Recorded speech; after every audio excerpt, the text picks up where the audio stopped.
Hello दोस्तों, आज हम पढ़ने जा रहे हैं combination of capacitance and resistance, also combination of inductance and resistance, यानी कि कैपेसिटिव और रेजिस्टिव सर्किट का कॉम्बिनेशन, इंडक्टिव और रेजिस्टिव सर्किट का कॉम्बिनेशन। उससे पहले थोड़ा सा फेजर अलजेब्रा सीख लेते हैं। What is phasor algebra? चलो देखो, जितने भी ये वोल्टेज होंगे या करंट होंगे इनको हम वेक्टर से डिनोट करेंगे, है ना। वेक्टर वाला प्रोसेस जो होता है इन पर काम करता है। फॉर एग्जाम्पल, मेरे पास लगा हुआ है कैपेसिटर और मेरे पास लगा हुआ है रेजिस्टर। एक्सटर्नल सोर्स है V, इसका रिएक्टेंस है XC, इसका है R, इसमें कोई प्रॉब्लम नहीं होनी चाहिए। ये है V बराबर V0 साइन ओमेगा t और एक करंट फ्लो हो रहा है I, टाइम वेरिएंट करंट, ठीक है। अब इसके वोल्टेज को, इसके जो वोल्टेज होंगे उसको आप किस तरह से लिखोगे? देखो, R वोल्टेज दो की वजह से है ना, V किस में बट गया? दो भागों में, एक तो VR और एक VXC। लेकिन आप इनको सिंपल ऐड नहीं कर सकते यार, मैंने पहले ही बता रखा है कि इसमें किरचॉफ रूल नहीं लगता है। AC वाले में थोड़ा जुगाड़ करके लग जाता है, लेकिन यहां पर वो जुगाड़ भी हो जाएगा फेल, है ना, क्योंकि बार बार अपनी डायरेक्शन बदलता रहता है। तो किरचॉफ रूल इसमें एप्लीकेबल आप डायरेक्ट नहीं कर सकते। तो इसके लिए है फेजर अलजेब्रा। फेजर अलजेब्रा में क्या करते हैं, इन दोनों के वोल्टेज को आप फेज से बनाओगे, वेक्टर से बनाओगे, और जो रिजल्टेंट होगा उसको ये आप V बनाओगे। किस तरह से? देखो, ये रहा। अच्छा, ये V बराबर V0 साइन ओमेगा t, ये हमें नहीं पता है ना, कितना वोल्टेज है नहीं पता है, V है, इसी V की वैल्यू निकालिए इस रिजल्टेंट की। अच्छा, इसकी वजह से वोल्टेज मान लो ये है VC, पहले इसकी वजह से ले लो, चलो VR, this is the voltage due to resistance, peak voltage है ना, V0R ऐसे कह लो, peak voltage due to this. अच्छा, इसकी वजह से पीक वोल्टेज हमें पता है कि रेजिस्टिव, ये जो कैपेसिटिव सर्किट होता है ये हमने पढ़ चुके हैं पिछले लेक्चर्स में कि ये लैग करता है, इसका वोल्टेज करंट लीड करता है ना, करंट लीड करता है तो उसका वोल्टेज लैग करता है π/2, लैग करता है तो ऐसे बना दो नीचे को, है ना। इसको हमने क्या लिखा? Minus V0 maximum voltage due to capacitance. Clear है ना, π/2 लैग करता है वोल्टेज, करंट लीड करता है। अब इन दोनों का रिजल्टेंट ये रहा, इसको हमने लिखा V से, ये हमें निकालना है V0, है ना, मैक्सिमम वोल्टेज। अच्छा, इन दोनों के बीच में मान लो फेज डिफरेंस है फाई। अब फेज डिफरेंस भी तो नहीं पता, तो ये हमें फेज डिफरेंस है फाई, ये भी हमें देखना है कि कितना होगा। फिर इसका एक्सप्रेशन लिखेंगे, वोल्टेज का भी और करंट का भी। चलिए शुरू करते हैं। सबसे पहले निकालते हैं वैल्यू, तो मैं लगा सकते हैं पैरेललोग्राम लो, तो बताओ कितना हुआ? V0 square is equal to, minus का करोगे तो प्लस ही हो जाएगा, प्लस V0 R स्क्वायर। सबसे सिंपल तरीका आपको बता रहे हैं ना। V0 C कितना होगा? I इंटू XC, है ना, तो ये हो गया I इंटू XC का होल स्क्वायर, और ये कितना होगा? I इंटू R का होल स्क्वायर। तो ये हुआ I square common XC square plus R square. अब देखो यहां पर एक चीज समझते हैं, ये जो V0 लिखा हुआ है, क्या लिखा हुआ है? V0 maximum voltage. इसको आप लिख सकते हो V बराबर IR, लेकिन यहाँ R तो नहीं है ना, यहाँ तो R भी है और XC भी है, तो इसको क्या लिखें? तो आंसर है इन दोनों का कंबाइन करके मान लो कि जो रेजिस्टेंस है या रेजिस्टेंस जैसा जो इफेक्ट है वो Z है ना, XC और R को कंबाइन करके। इस Z का नाम है बच्चों इंपीडेंस। क्या नाम है इसका? Impedance. Impedance is the combined effect of two or more elements. हो सकता है कि इसमें L भी लगा होता तो उन तीनों का कंबाइंड इफेक्ट हो जाता, सेम रेजिस्टेंस की तरह काम करेगा, ठीक है ना। दोनों का कंबाइंड इफेक्ट मान लो Z है, XC और R का। तो V0 कितना हो गया? I0 into Z। तो इसको हमने लिखा, इसको यहां बना देते हैं।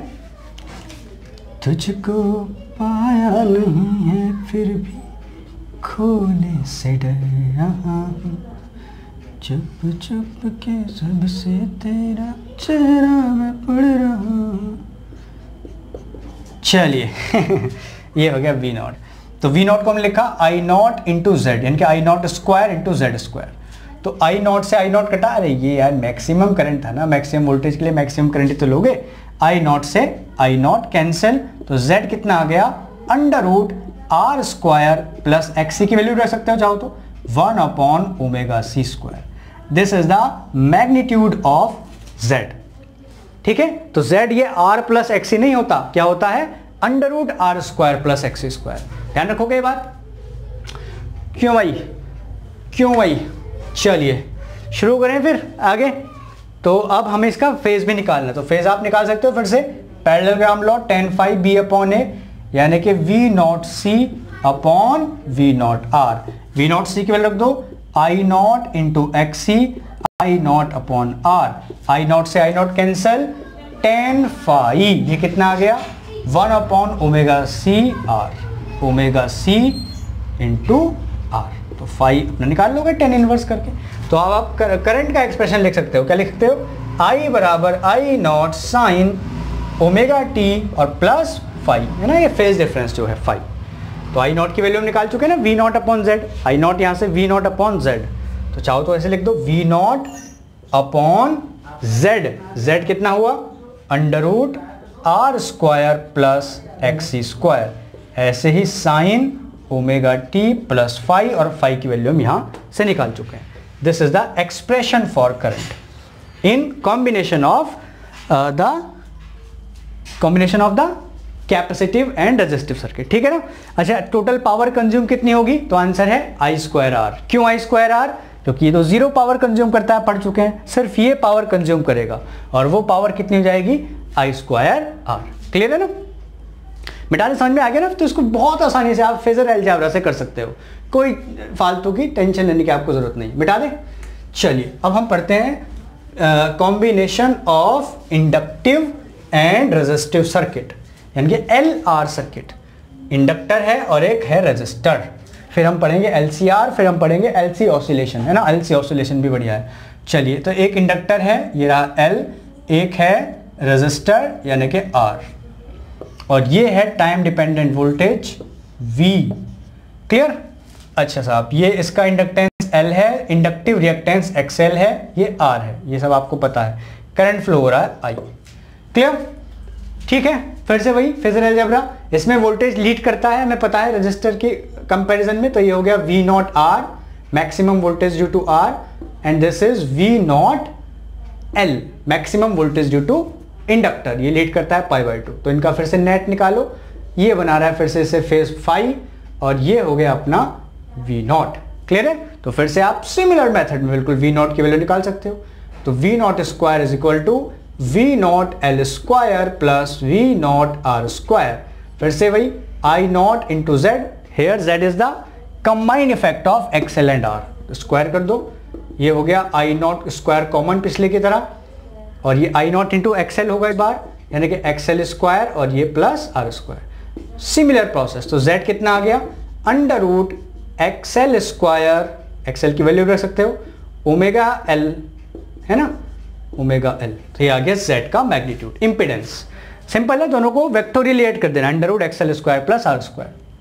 अच्छा साहब, फिर से I का एक्सप्रेशन आप निकाल सकते हो, I बराबर I नॉट यानी कि V नॉट अपॉन Z, यानी कि ये omega L square plus R square sine omega T plus phi. Phi की वैल्यू फिर से आप निकाल सकते हो, tan phi is equal to XL upon R, omega L upon R। Is that clear, ठीक है ना। अच्छा जी, इसी से रिलेटेड है एक इंपीडेंस ट्रायंगल। इंपीडेंस ट्रायंगल देखो ना, R कैसे आ रहा है, इंपीडेंस का ट्रायंगल। तो जैसे ये हो गया R, this is R, this is XL, this is XL, तो इनका जो कॉम्बिनेशन है ये होता है Z, मेकिंग एंगल फाई, है ना। अभी तो देखा हमने। तो Z देखो यहाँ पाइथागोरस से कितना आ रहा है, same to same XL square plus R square. तो इसको आप इंपीडेंस ट्रायंगल से भी ऐसे सॉल्व कर सकते हो।